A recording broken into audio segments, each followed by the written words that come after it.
My fiancé said, "I invited my ex-boyfriend to my birthday. Please be mature about it." I smiled and said, "Sure, no problem." What she didn't know was that I had also invited his current girlfriend. That night, the party turned into pure chaos, and the look on everyone's faces was priceless. I'm Ethan, 29, and until 3 weeks ago, I thought I had my life figured out. Good job in financial consulting, nice apartment in the city, and a fiancée I'd been with for 4 years. Her name's Rebecca. We met through mutual friends at a rooftop bar downtown, and honestly, those first 2 years were perfect. We talked about everything: kids, where we'd retire, what kind of dog we'd get. I proposed last December on a weekend trip to the mountains. She cried, I cried. Her mom cried when we FaceTimed her. It felt right. But here's the thing about feeling right. It can blind you to what's actually wrong. About 6 months ago, Rebecca started mentioning her ex more frequently. His name is Marcus. They dated for 2 years in college, broke up when he moved for grad school. Standard story. I'd heard about him before, sure, but it was always past tense. Ancient history. Then suddenly she's liking his Instagram posts. Then she's commenting. Then she's texting him because he reached out to congratulate us on the engagement. I'm not the jealous type. I really am not. But when your fiancé starts saying things like, "Marcus always understood my sense of humor," or "Marcus and I used to love that restaurant," you start paying attention. 2 months ago, she told me they'd gotten coffee. "Just to catch up," she said. "He's in town for work now." Isn't that crazy? I said it was fine. I meant it too. Then it was lunch. Then it was drinks with a group of people that somehow always included Marcus.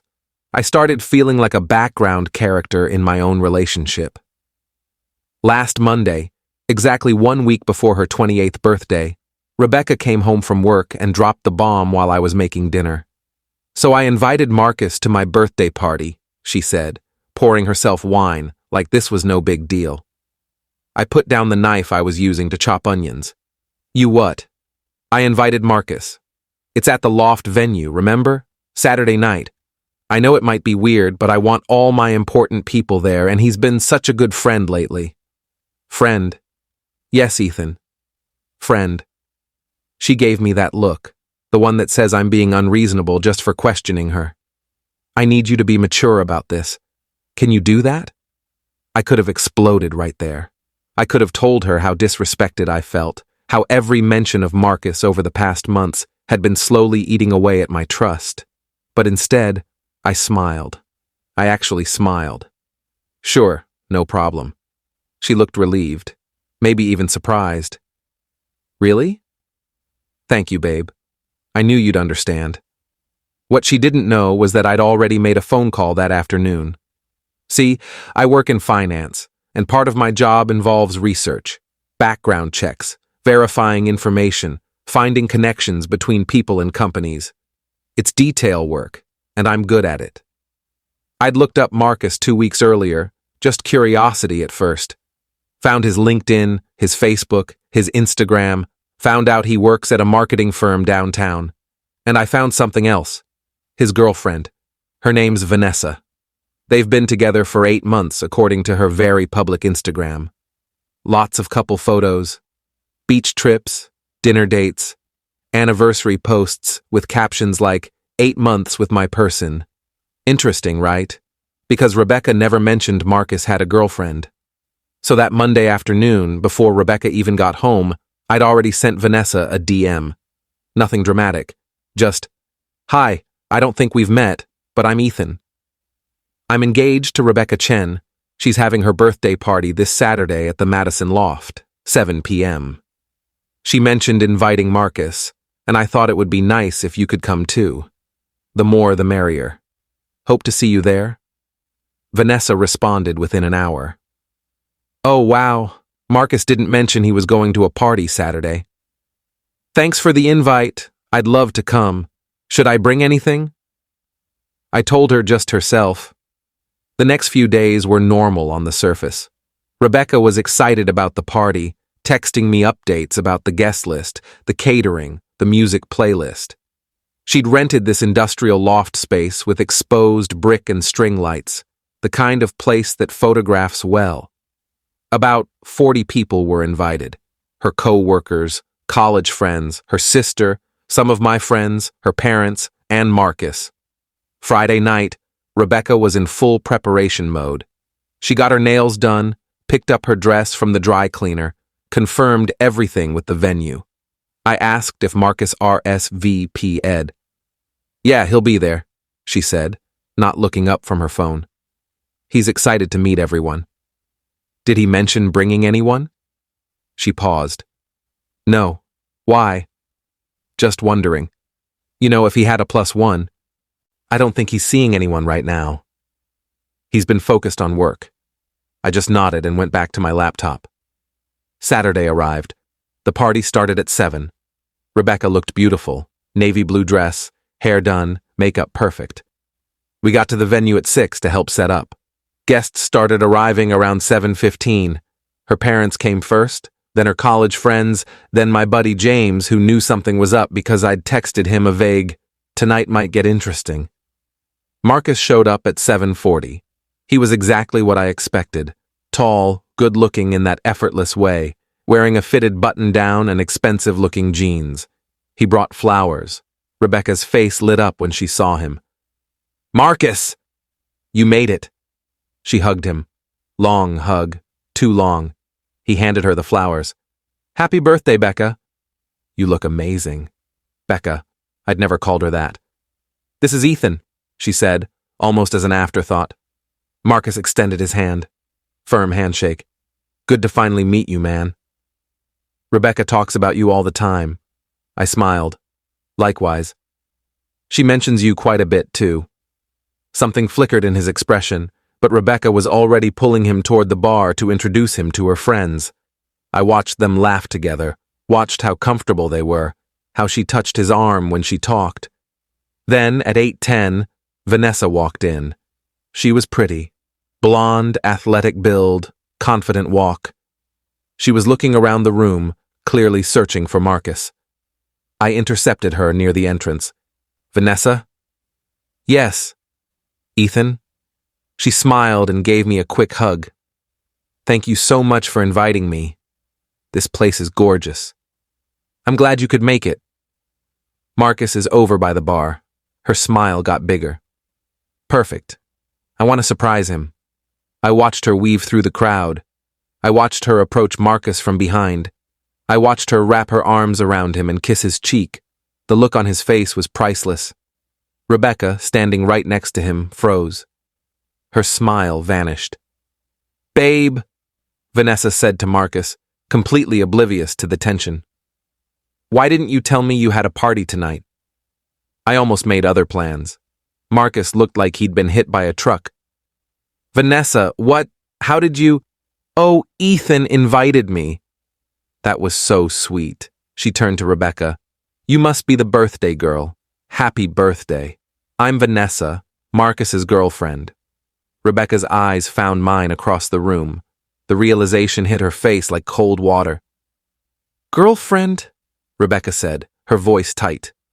8 months next week, Vanessa said cheerfully, still holding Marcus's arm. "This one never tells me anything about his plans, I swear." The small circle around them had gone quiet. Rebecca's college roommate Sarah was staring. Her co-worker Michelle had stopped mid-sip of her drink. Marcus tried to recover. "Vanessa, this is Rebecca. We used to date, in college." "Oh!" Vanessa's smile faltered slightly. "Oh. You didn't mention you were going to your ex's birthday party." "It was a last-minute thing," Marcus said quickly. Too quickly. Rebecca's face was red now. "Marcus, can I talk to you? Privately?" She didn't wait for an answer. She walked toward the back hallway where the bathrooms were. Marcus followed, shooting Vanessa an apologetic look. Vanessa stood there, confused, looking at me. "Did I do something wrong?" she asked quietly. "No," I said. "You did everything right." Update 1 I gave Marcus and Rebecca about 3 minutes before I walked to the hallway. I wasn't eavesdropping. The hallway acoustics carried their voices perfectly. Didn't think it mattered, Marcus was saying. You didn't think it mattered that you have a girlfriend? Rebecca's voice was shaking. You've been texting me for 2 months, Marcus. We've had coffee, lunch, drinks. As friends, Becca. I told you as friends. You told me you missed me. You said breaking up was the biggest mistake you ever made. My stomach dropped. She'd never mentioned that part. I was being nostalgic, Marcus said. It didn't mean anything. Then why didn't you mention Vanessa?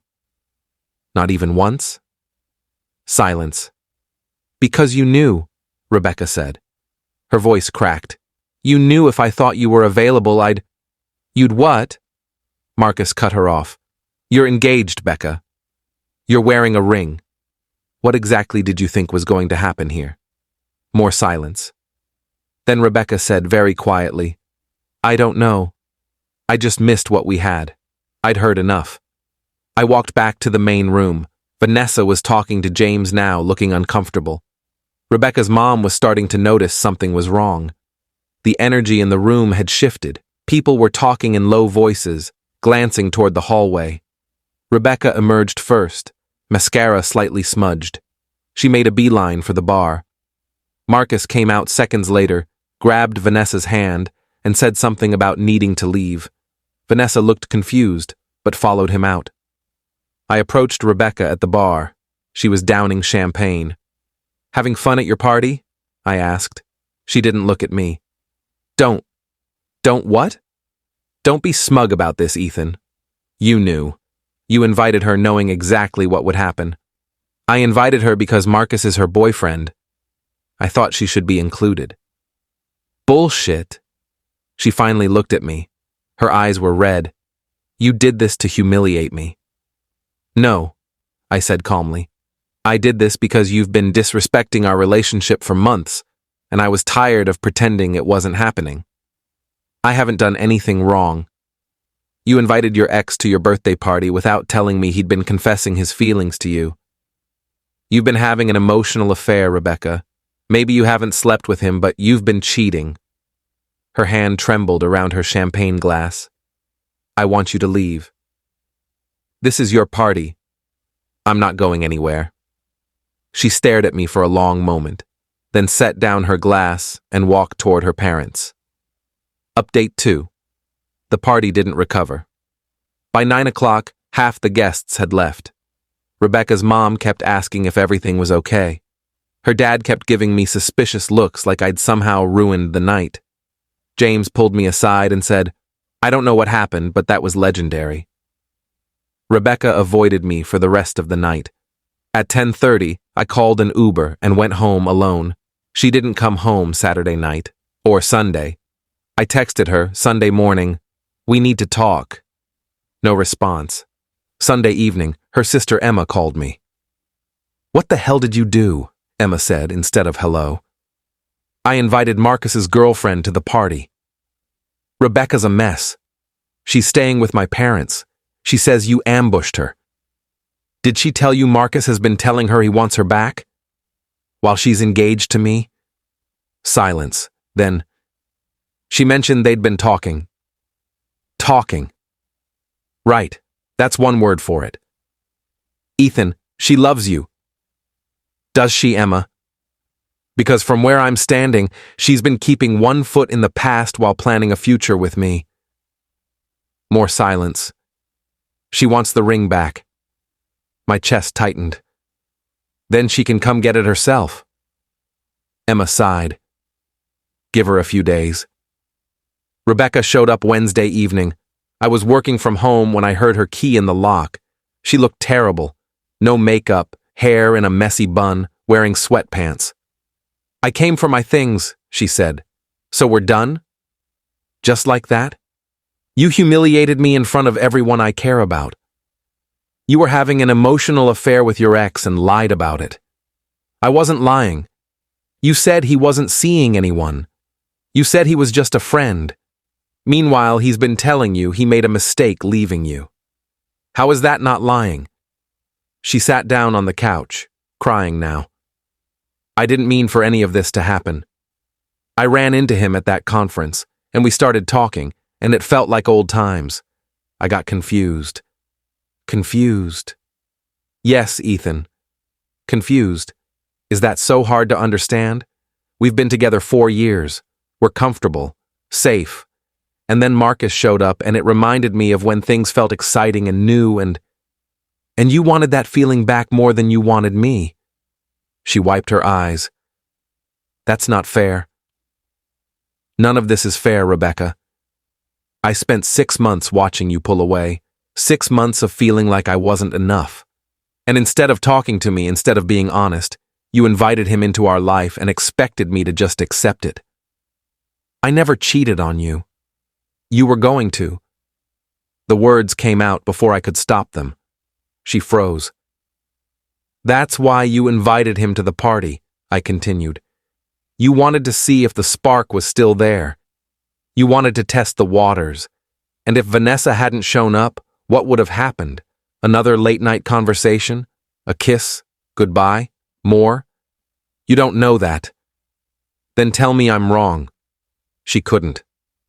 Final update. Rebecca moved out completely by the following Monday. Her parents helped. Her dad wouldn't look at me. Her mom gave me a tight hug and whispered, "I'm sorry," before they left. The engagement was officially over. I kept the ring, worth about $8,000. Felt wrong to return it. I heard through mutual friends that Rebecca and Marcus tried dating again. Lasted 3 weeks before he went back to Vanessa. Apparently Rebecca's confusion wasn't worth ending an 8-month relationship for. Vanessa forgave him. I don't know how, but she did. Rebecca texted me once, about a month after everything imploded. I'm sorry for how things ended. You deserved better. I didn't respond. Last week, I ran into Emma at a coffee shop downtown. She told me Rebecca moved to Portland for a job opportunity. Fresh start, she said. I wished her well, and I meant it. As for me, I'm doing okay. I moved to a smaller apartment closer to work. Started going to the gym more. James has been a solid friend through all of this, introducing me to people, dragging me out when I don't feel like going anywhere. I deleted Rebecca from social media, not out of spite, just out of necessity. Someone asked me recently if I regretted inviting Vanessa to the party, if I thought it was petty or vindictive. Honestly? Number. I don't regret it. Rebecca made her choices long before that party. She chose to emotionally invest in someone else while wearing my ring. She chose to lie about his intentions. She chose to prioritize her nostalgia over our relationship. All I did was bring the truth into the light. Would I have preferred a different ending? Sure, but you can't build a future with someone who's still living in their past. Edit 1. A few people asked if Marcus ever reached out. He didn't. Last I heard from James, Marcus and Vanessa are still together. Good for them, I guess. Edit 2. Someone DM'd asking about the ring. I sold it last month and used the money for a trip to Japan I'd always wanted to take. Best decision I've made in a while.